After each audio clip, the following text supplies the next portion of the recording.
কেমন আছো বন্ধুরা? তো সবাই ভালো আছো? তো চলো প্রতিদিনের মতো আজকে রেসিপি নিয়ে চলে এলাম। তো কি রেসিপি করেছি সেটা তোমাদের সঙ্গে শেয়ার করা যাক। তো চলো প্রতিদিনের মতো আজকে রেসিপি নিয়ে চলে এলাম। তো এখানে ভাত,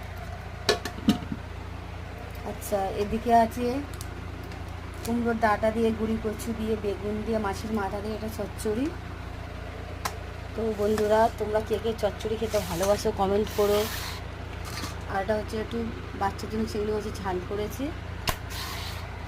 এদিকে আছে পেঁপে দিয়ে তোমার একটু ডাঁটা দিয়ে আর রুই মাছের ঝোল, একটু পাতলা করে, গরম যা পড়েছে। তো আর এদিকে আছে ডিম আলুর তরকারি। তো বন্ধুরা অবশ্যই কোন রান্নাটা ভালো হয়েছে অবশ্যই কমেন্টে জানাবে। তো ভিডিওটা ভালো লাগলে একটু লাইক কমেন্ট শেয়ার করে টাটা। বন্ধুরা এখানে আমি চচ্চড়ি ভাত নিয়ে বসে গিয়েছি, বেলা অনেকটা হয়ে গেছে, খেতে পেয়েছে। তো অবশ্যই তোমরাও খেতে বসে যাও। তো টাটা।